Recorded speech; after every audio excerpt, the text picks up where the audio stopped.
Hi, everyone. I'm Raymond Benson. Welcome to Hooked on Leiter, an episode by episode unpacking of The Hook in the Eye, my Felix Leiter novel. The folks at Ian Fleming Publications and I had this idea to do behind the scenes videos for each episode, much the same way that streaming television series do after an episode drops. Now, you'll probably all know by now that these were conceived to be supplements to the serialized ebook episodes. But due to some technical difficulties that none of us expected, those ebook file updates just didn't work the way we were led to believe they would.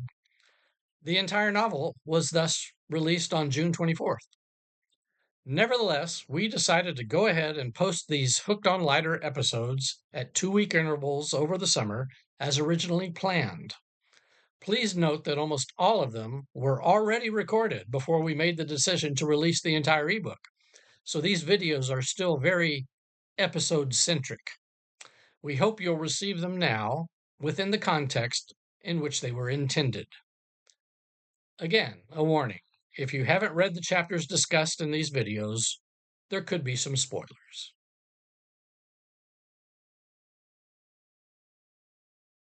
Hi, everyone. We're here in the final episode of Hooked on Lighter. I thank you all for sticking with me.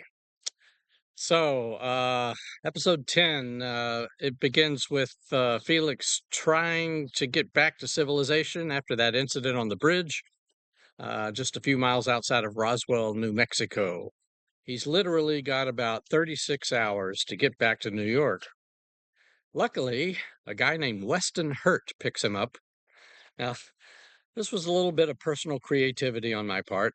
Weston Hurt is actually the name of my nephew. And indeed, he was born without a right hand. But that hasn't stopped Weston from becoming a sought after and successful opera singer. In 2024, he performed the lead in Rigoletto at the English National Opera in London. So that was just a little, nudge, nudge, wink, wink for my family. Felix finally makes it back to New York. I tried to show how the scheduling and expense issues would be a problem because flying commercially in those days did have its challenges. I mean, there were very few direct flights. It was considered very expensive. I mean, when you look at the inflation rate of what it cost for the flight, it was a lot of money. And there were fewer flights. So if you wanted to get from, say, Texas to New York, you might had to do a couple of plane changes or whatever. Anyway, and yes, there were dress codes on airlines then. Well, he makes it. And after tying up some loose ends at Pinkerton's, we're ready for the big climax at the United Nations. Now, the political climate at that time regarding communists in the USA is exactly how I described. They were perceived as the boogeyman. Congressmen like Joe McCarthy was drumming up anti-Soviet propaganda. Um, the event then that I created at the United Nations is not beyond the possibility. There were pro-communist protests, and they were equally counter-protested by anti-communists. And it's true that when Eisenhower became president, he signed a law that made the Communist Party illegal, and being a member was a crime. But before that, the party did exist in the United States, and the Soviets did have a presence at the United Nations. It's quite realistic for Babinin to do this press conference outside in that space between the North Garden and the General Assembly building. It also makes sense that the anti-communist protesters would be relegated away from them out in the street on First Avenue, which would be closed for a few blocks for this event.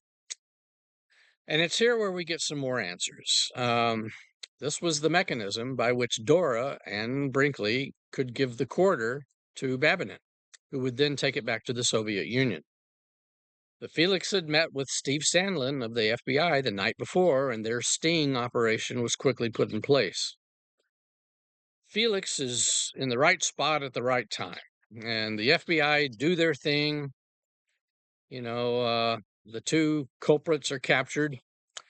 But the FBI lets Babinin drive off to the airport with the quarter. Why? Well, as Felix says, Masters had told him that the quarter contains a microdot of fake bomb plans. If the Russians try to use them, they'll be nonsense. Ava and Masters had a moment of conscience, and they did put the fake plans on the quarter to fool the Soviets. But that isn't the whole story, is it? There's that old scribbling on Adamski's calendar for that date, MCS.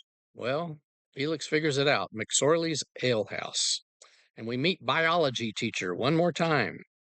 Felix has it all figured out, and we learn what the other object is that Masters gave him in the caverns. That other coin. This takes us back now to the beginning of the novel, November 3rd. The inmate in the federal detention center in Lower Manhattan was indeed none other than Dora.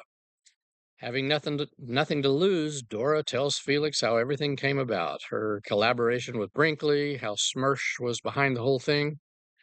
And at least Felix did foil Smersh's plan, which was, I guess, some payback for losing his arm and part of a leg. Nevertheless, he also lost the woman for whom he had some feelings. Well, what you gonna do? So yeah, it was a plot that was a bit complicated, but no more complicated than a lot of spy novels today. Basically, there were two opposing plots. One was by the Prometheists, led by Ava and biology teacher, to smuggle nuclear plans out of Los Alamos and keep them for themselves, as well as deliver fake plans to the Soviets. The other plot was by Smersh, who had hired Brinkley, who had hired Dora, to orchestrate the interception of those plans. In the process of doing that, Brinkley and Dora chose to use Felix as a patsy to take Bork's place, and then they'd have to kill Bork even before that occurred.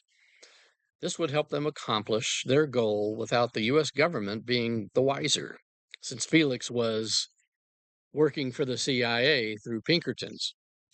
But Brinkley, who had briefly worked with Felix before the shark mishap in Florida, he underestimated Felix. Brinkley probably thought that Felix was not the same man as before, maybe somehow weaker, prone to suggestion. Felix may have fallen for Dora and was willing to go along with the manipulation, but that was part of the plot. But he was also patriotic enough and smart enough not to let his personal feelings get in the way of what was happening. He smelled a rat. Ha! So it's not so complicated after all when you really think about it. So now we're back at the beginning of the book. Felix is wondering what's he going to do with this coin. It's in the palm of his left hand. Well, I think he does the right thing. Thanks to everybody who picked up The Hook in the Eye. Uh, a complete print book's going to be available in October for those of you who want it on your physical shelf. It's been fun talking to you. Thanks for sticking with me. I'm Raymond Benson, signing off.